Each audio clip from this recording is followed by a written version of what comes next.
You know that feeling, right? You're just scrolling through your feed, you look up at the clock, and bam, an hour has just vanished. We've all been there. But what's actually happening in our brains when we're lost in that scroll? Well, today, we're going to dig into the science of it all. I mean, that endless feed can feel hypnotic.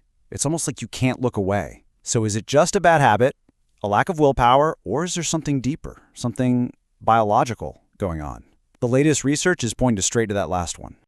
Okay, so to get our heads around this, let's use a simple analogy. Think of your brain like a car. It's got these two competing systems that are always working, a gas pedal that wants to go and a brake pedal that tries to make you stop. So on one hand, you've got the gas pedal. This is our impulsive system. It's run by a part of the brain called the amygdala, and it's all about rewards, desire, and those automatic habits. It's the part of you that screams, ooh, a notification, you have to check it. But on the other side, you've got the brakes. This is our control system housed in regions like the ACC and MCC. This is the part that gives us self-control and helps us make conscious choices. It's the voice that whispers, hey, wait, you've got work to do. All right, so keeping that gas and brakes idea in our heads, let's look at the first big piece of this puzzle.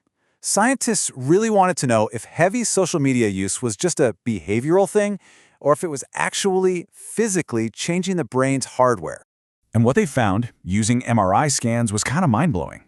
The brains of people with what they call social networking site addiction showed real structural changes. We're talking changes in the actual gray matter. And these changes looked shockingly similar to what you see in the brains of people with substance or gambling addictions. The big takeaway here? This isn't just in your head. It's in your brain's structure.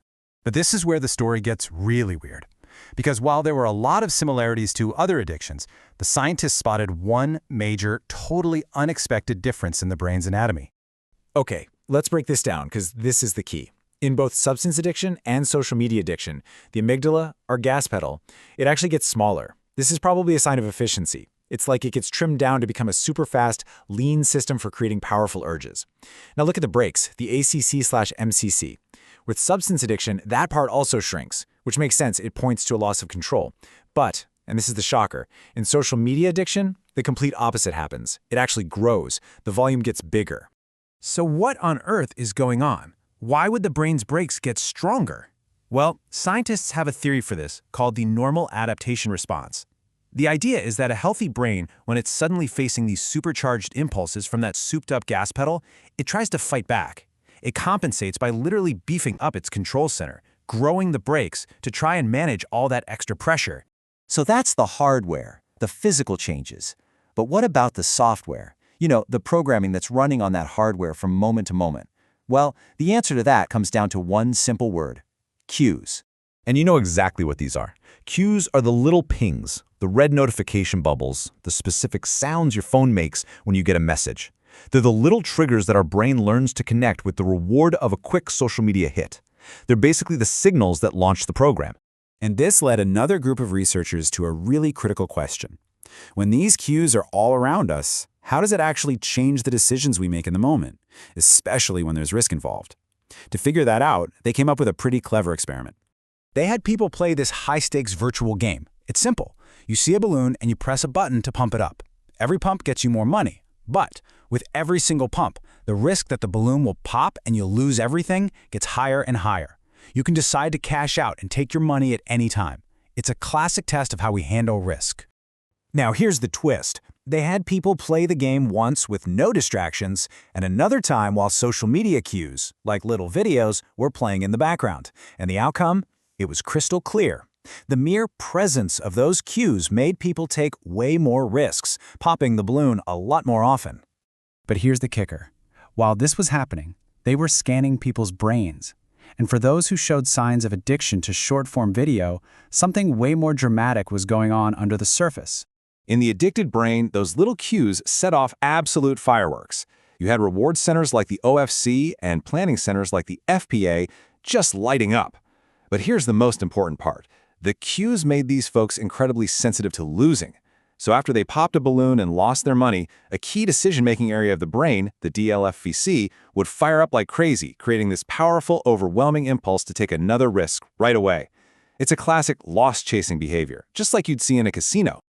So let's put it all together now. What happens when you combine the hardware changes with these software changes? Well, you start to get a clear picture of the brain's new normal in the age of social media. What you've got is this constant internal tug of war. On one side, there's a supercharged, hyper-efficient gas pedal, that smaller, faster amygdala, that's generating these strong, automatic impulses to just scroll. And on the other side, you've got these compensating brakes, that bigger control center that's working overtime, constantly struggling just to apply enough self-control to stop. And this is maybe the most important point of all. That feeling of not being able to stop, of losing time, it is not a moral failure. It's not a weakness of your character.